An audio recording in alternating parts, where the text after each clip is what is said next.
Welcome to the Tech Meme Ride Home for Friday, December 6, 2019. I'm Brian McCullough. Today, the Uber safety report. More Galaxy S11 rumors. Could Apple be about to kill the charging port on iPhones entirely? And what would that mean? Samsung's new chips to make AR mainstream. And of course, the weekend Longreads Suggestions. Here's what you missed today in the world of tech.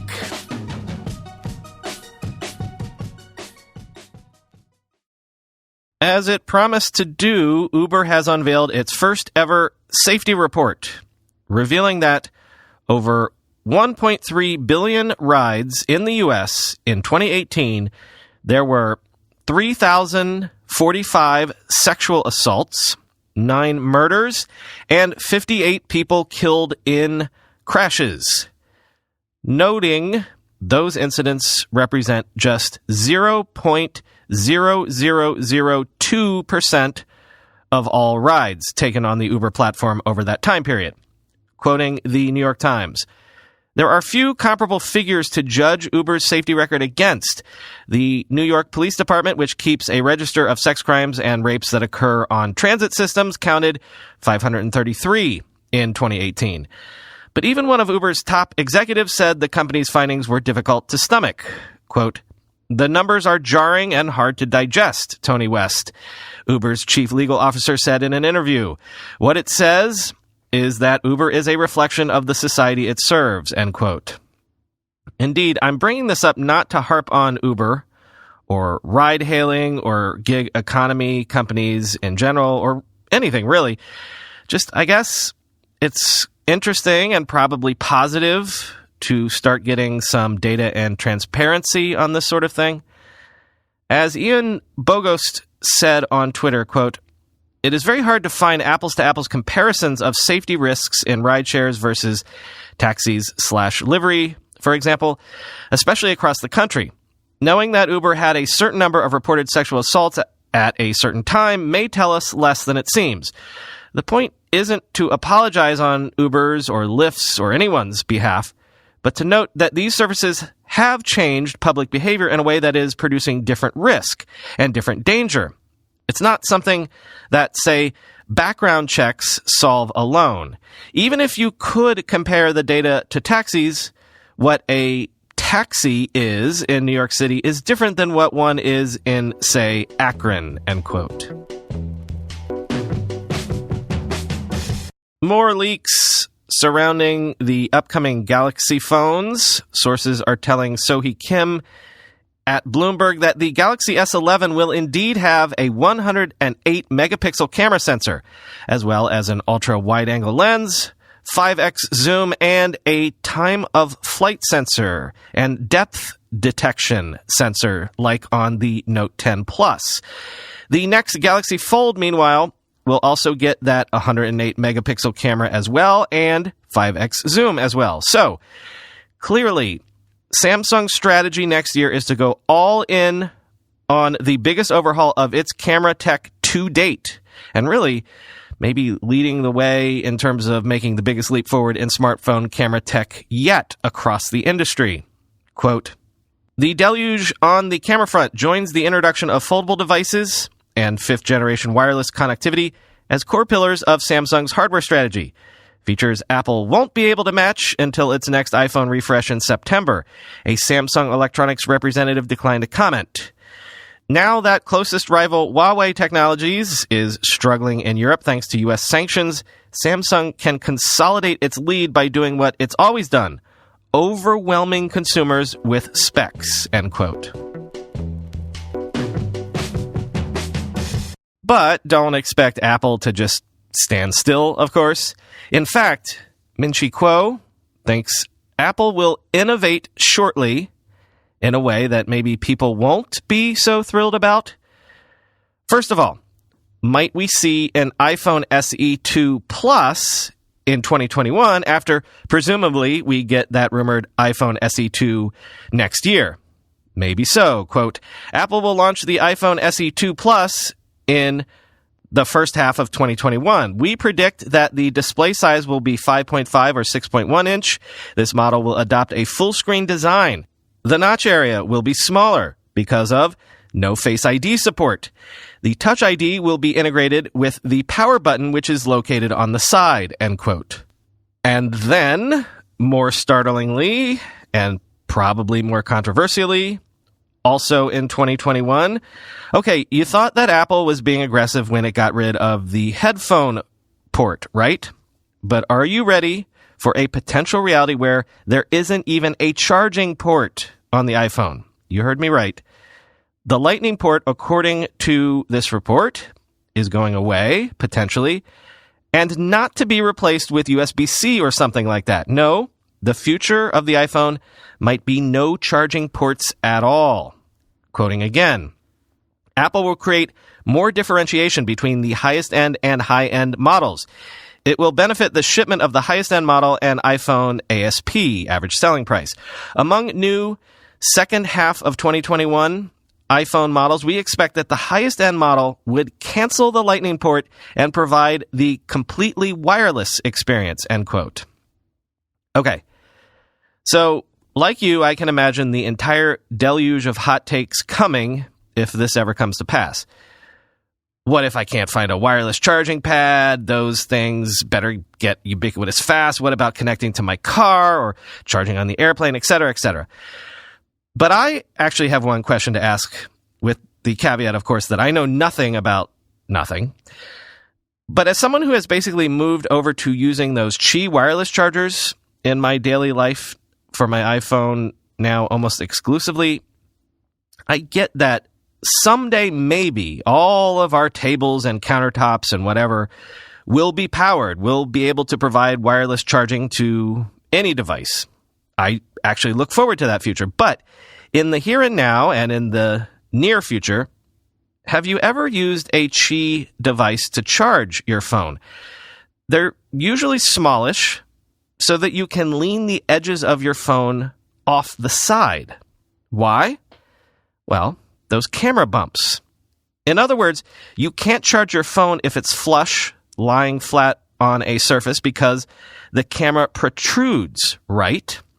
So if we're going bravely into a charging portless future, wouldn't that mean that the camera chassis needs to either get thinner so phones can be flush again, or else the phones need to get thicker? Again, I know nothing about anything, so let me know if I'm wrong about this. Also, assuming this wireless charging future does come to pass, how soon before we get MacBooks without a charging port? Two more interesting headlines from Qualcomm's Snapdragon Tech Summit. First of all, Qualcomm has wanted to make ARM-powered Windows laptops a thing for years, and to that end, they have unveiled the Snapdragon 8C with Cryo 490 CPU, Adreno 675 GPU, and an X25 LTE modem. In addition, there's also a lower-end 7C chip, all designed for budget Windows laptops, quoting The Verge. Taken together, the new lineup gives Qualcomm a much wider range of ARM processor solutions for PC manufacturers at a much wider range of prices and performance levels. But there are some big questions about the announcement that have yet to be answered. Chief among those is the fact that over a year after it announced the 8CX processor, no company has actually shipped a device that's powered by it. The closest we've gotten is the Surface Pro X, which has a custom variant of the 8CX, the Microsoft SQ1. There's also the announced but delayed Galaxy Book S, which was supposed to be out in September but never actually shipped. Samsung has yet to announce a new release date. While we'll likely see more 8CX-powered and 8C and 7C-powered laptops out in 2020, the adoption of ARM on the PC side of things has been slow, to say the least. It's great that Qualcomm is giving hardware manufacturers more options, but it's still on laptop makers to actually start selling ARM devices, end quote. Also, Qualcomm announced the Snapdragon XR2, a 5G-compatible chip that is designed to power standalone headsets for the upcoming anticipated generation of AR smart glasses, but also future VR stuff as well. Remember, one of the big reasons people think 5G could be a revolution is because it could finally enable things like AR and VR to make sense for mainstream use cases, especially out in the world. Quoting CNET. Qualcomm's new XR2 chip sounds powerful. It's a VR-AR specialized variation of the company's newest Snapdragon 865 chip. Graphics should be twice as good as what's on the current and already excellent Oculus Quest, and much higher display resolution should mean crisper visuals. Don't expect Retina-level displays, but 3K resolution per eye, that's 2,880 times 2,880 pixels at 69 pixels per degree and at 90 hertz, will be a big leap over current VR technology. Qualcomm says 8K video will play on these processors at 60 frames per second or 4K at 120 frames per second. 5G is also possible on VR and AR headsets using this chip, using both sub-6 gigahertz and millimeter wave parts of the spectrum, but it's more of an optional piece than an essential one. Qualcomm's head of XR, Hugo Swart, says that 5G will be used for enterprise-based, read more expensive, headsets for now. 5G should be a big deal for VR and AR eventually, especially with the promise to remotely render graphics in the cloud and reduce the load on the headset itself, making standalone headsets do more than they currently can. Microsoft has been promising remote rendering with HoloLens 2, but it's not been used yet in mainstream devices. Quote, there's a strong interest and momentum with carriers to have the 5G version, so we may see an accelerated path there as well, Swart says, end quote. If you've been on the social medias at all this week, no doubt you've seen people posting their Spotify year-in review lists that Spotify sent to all of us. Well, this segment is not really a story, but it's a tweet storm. And it brings up something interesting about that whole Spotify year-in review phenomenon and what it might represent for the future of media generally. This is from Thomas Beckdahl, and I'm going to quote the entire thread. Quote, let me talk about something crazy about Spotify that I think we as publishers should look out for. Spotify is now creating its annual list of songs, and for me, my top songs are these. And here he lists his top songs of the year, continuing the thread. What's crazy about this is that except for the second song, I have no idea who any of these artists are, but Spotify is completely right that I have listened to all of these many times. Think about what that means. It means that I didn't have a relationship with any of these artists. Instead, they are just completely unknown entities that happen to be picked out by Spotify's algorithm to match my listening preferences. The algorithms now work so well that the artists are irrelevant. This is a massive difference compared to the old world of music. When I was a kid, I would go down to the local music store where I would pick out specific artists that I had heard about and was a fan of. I didn't buy random music. I bought, well, Depeche Mode, NXS, Pet Shop Boys, Madonna, and many other known artists. And I would pick them because I had heard about these specific artists before. But Spotify doesn't work like this. Today, you are probably listening to your Discover Weekly or one of your 6 other personalized playlists, and that's it. Think about this the next time you hear someone talk about Spotify for news. The same thing will happen there. Over time, people will turn to their daily news algorithm, which will give you a good selection of stories. But also, in doing so, you will not remember who made it. It will just be this, a bunch of news playlists from sources that you no longer even know about. For instance, in my top songs, I have this one from Jealous. I have never heard that name before. I have no idea who it is, but I've listened to this song many times because it's perfect as a backdrop when I'm writing. This worries me. I don't think news should work like this. By the way, another factor here is that there is a big difference between music and news. Music doesn't have to be fact-checked. There is no true or false, no misinformation. So Spotify can just focus on giving whatever that sounds nice and matches your personal preferences the most. News, however, cannot be presented like that. You cannot just give people what sounds nice or what matched people's personal feelings or emotions. If we did that, we would end up with all kinds of problems. In fact, we already see this today, end quote. Yes, I kind of think we see that a lot today, and that's kind of the point.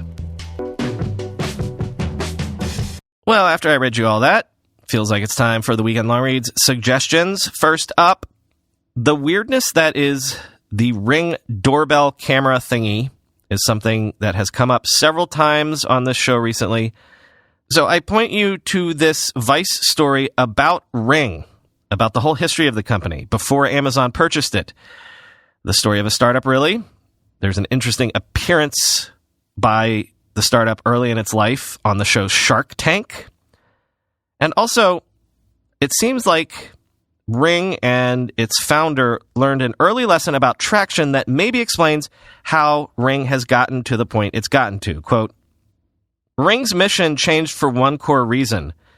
Doorbolt sold disruption in the package of a doorbell, but fear is more powerful than the optimism of disruption. And Simonoff is a passionate entrepreneur who was willing to do anything to help his business survive. In 2015, Ring struck a deal with Wilshire Park, a small community in Los Angeles, home to about 500 people. The company installed free doorbells on about 8% of the homes in the neighborhood. According to police, home burglaries dropped astronomically.